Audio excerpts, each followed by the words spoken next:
Welcome back to the deep dive. You know that feeling, right? After some major life event, maybe it's acute stress, a breakup, a really long conflict, the thing itself Yeah. it's over. Yeah, the threat's gone. The threat has passed and life has, resumed its ordinary textures. Yeah. But you just cannot stop talking about it. Yeah. That persistence. Exactly. We've all been told to move on or, find closure, but this internal pressure to revisit the details, often the exact same ones, it just persists. It's like you're holding something together by just the sheer force of conversation. Right. So today we are unpacking a stack of sources that explain this need to speak.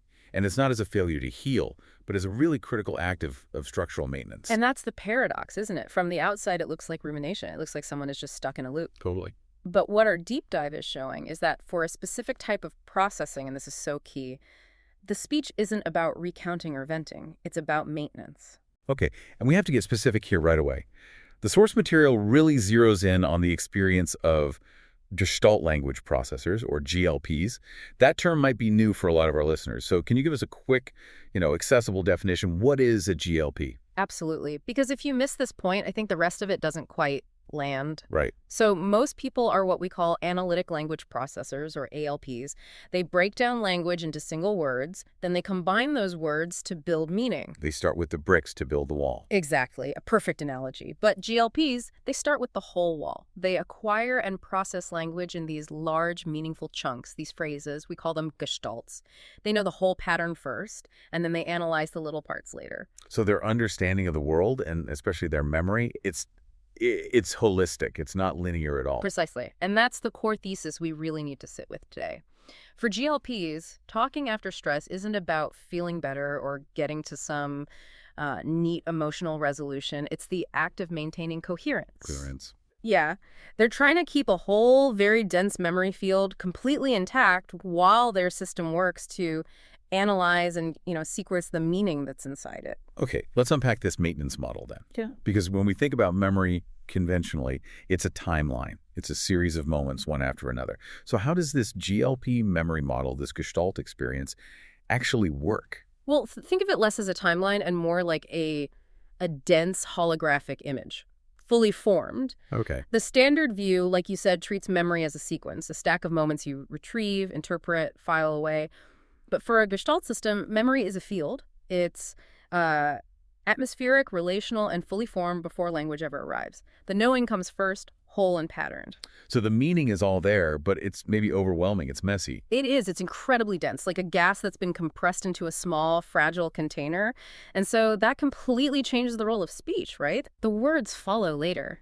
They're not there to extract a meaning that wasn't already there. They're there, as the source puts it so beautifully, to give it somewhere to move. So talking becomes translation in real time. It's a way of letting this huge systemic coherence just unfold without being damaged by, explaining it too soon or reducing it. That immediately reframes the part that I think causes the most friction for listeners, which is the repetition. From the outside, if you hear the same 5 details for the 5th time, it just looks like the person is stuck. Yes, they're ruminating. They're ruminating. Yeah. But if we take this GLP perspective, what is actually happening on the inside? From the inside, it's not repetition, it's preservation. The goal is not to revisit the past just for some emotional discharge. It's to keep that dense, patterned coherence alive in the present long enough for the system to process its sequence naturally. So the talking is the work. The talking is the work. The person is holding the whole structure steady, like scaffolding, so that the internal change can happen without the whole thing collapsing. That's a huge distinction. But Yeah. Okay, if the goal is internal coherence, why does it have to be done out loud? Couldn't you just journal it or think your way through it privately? The sources are really clear on this. Coherence is not restored in isolation. No, it's not. And that's because for these Gestalt systems, memory forms and holds through relationship. Meaning is not just anchored inside the self. So if the injury was relational? The repair has to be relational. Exactly. Speaking aloud is a calibration act. It's not just an internal filing system. Calibration, I like that word. So they aren't just looking for simple reassurance like, are you okay? What's the deeper question being tested when they speak it out loud? They're testing the relationship between their internal truth and external reality. The structural question is something quieter than, do you believe me? It's more like, does this still belong to the world when it leaves my body? Can this truth survive contact with another human? It's an attempt to restore the anchor between that internal field and external reality. And we see this need so acutely after injuries like gaslighting, right? Where a person's reality was made conditional, their perception was just repeatedly overridden by a more dominant, distorting voice. That creates a dislocation. A profound systemic dislocation. So the act of speaking the truth aloud in safe company is literally an attempt to re-anchor the self to reality. Okay, let's stick with this idea of mutual verification. Because when someone is continuously talking about something painful, the listener can feel this heavy burden, like, I have to agree, I have to endorse this, I have to take on the emotion of it. But the source frames this differently. It's not about agreement, it's about the shared act of just holding the meaning long enough for it to settle. Holding it. Think of it as ethical contact. The listener's job is just to provide a stable external environment where the memory can unfold without being judged or rushed or dismissed. And that act alone strengthens the bridge. And why is that so critical for, long-term recovery? Because validation, in this context, it's not indulgence. It's the means by which epistemic trust is slowly rebuilt. Epistemic trust. Can you define that? It's the foundational trust that what you perceive, what you know, is real and can survive contact with someone else. When that's shattered, you stop trusting your own perception. So talking together is this collaborative process that actually makes autonomy possible again. It proves that what you know inside can land safely in the shared world. Okay, this is where it gets really, really interesting for me. Once we establish that this continued speech is structural maintenance, we have to look outside the two people talking and look at the surrounding systems. If that relational contact is so vital, what happens when a person carrying this dense memory meets a system, bureaucratic, institutional, even some kinds of therapy that demands speed and neatness and moving on? Well, what happens is conflict. When a system demands reduction, shorter accounts, cleaner explanations, it is enforcing legibility on its own terms. It has to be easy to file. Exactly. To the system, wholeness is just inconvenient. Density is excess because it takes too long. And if the meaning refuses to resolve on the system schedule, it often just gets rerouted into a diagnosis or a failure to cope, a personal pathology. So speaking anyway, refusing to comply with that neatness, becomes a form of resistance. A very clear form of resistance. The shared narrative prevents the memory from being privatized, from being contained just inside one person's body where it can be doubted or minimized. Right. Oh, that's just your subjective distortion. Exactly. By holding the experience in a common space, by saying the same thing again and again until it settles, it resists being reduced. And it embodies these really specific refusals. The refusal of closure before meaning is made, the refusal of imposed timelines, and crucially, the refusal of diagnostic sorting. That demand that your experience has to be neatly categorized before it's allowed to be true. So talking isn't just self-help. It's almost a political act against simplification.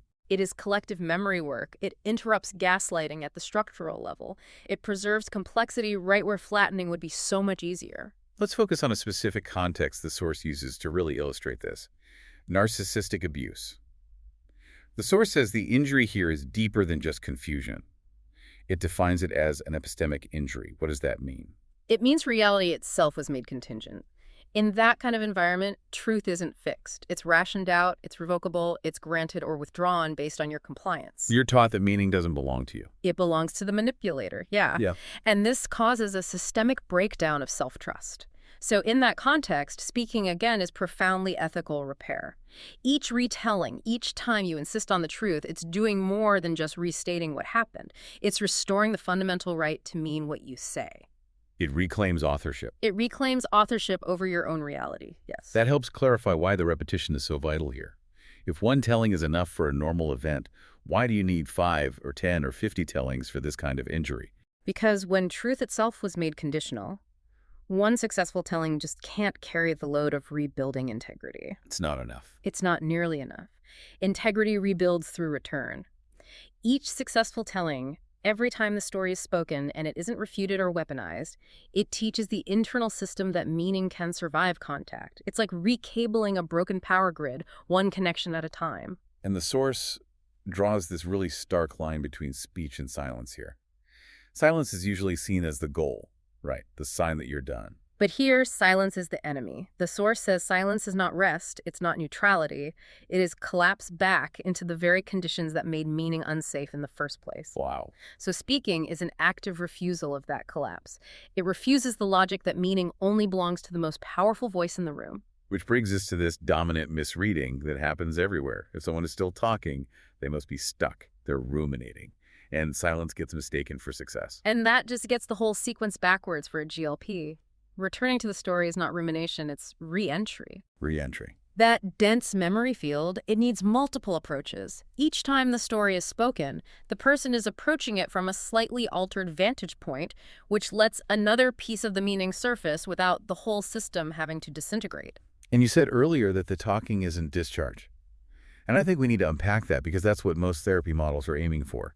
Discharge the emotion, release the pressure. We need a better metaphor. Think of the memory field like the pressure inside a deep-sea diver's body. Talking isn't some immediate emotional release, it's decompression. Ah, okay. That atmospheric memory needs time and repeated, slow translation to soften into forms that can be carried safely. So the speech releases pressure gradually to maintain the structure. If you force an abrupt discharge, if you stop the talking too soon, the structure is damaged. And what's the consequence of that? Of forcing silence, leaving the memory unspoken? Well, the source gives a pretty stark warning here. If that structure is denied the scaffolding of conversation, the memory either hardens into something brittle and unchangeable, or it just fractures under the internal strain. So the talking is the scaffold. The talking provides the essential scaffold that prevents fragmentation. It keeps the whole experience inhabitable, meaning it's something you can enter and leave without a systemic collapse. So what does this all mean for us?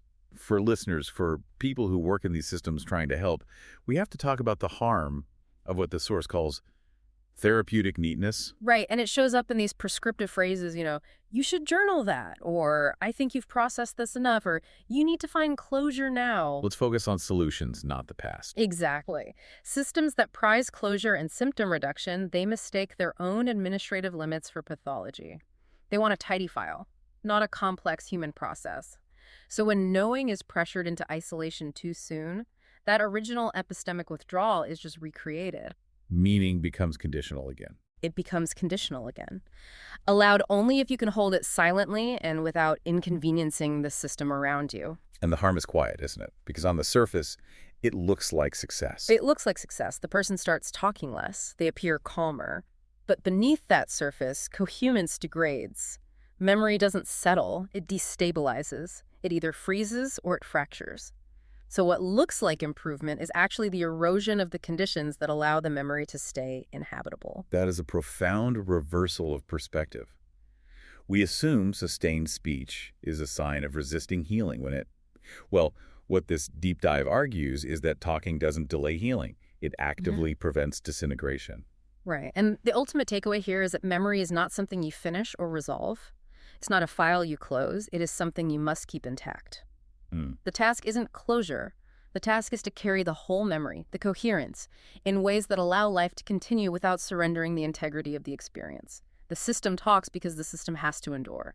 And that enduring effort requires relational space. It requires ethical contact. So if speaking is structural maintenance for coherence, I think that leaves us with a final provocative thought. What does it cost, not just the individual, but the systems around them, when we insist on this administrative neatness and enforce silence? If we demand closure before meaning is fully made, well, the cost of that neatness is often the surrender of the truth.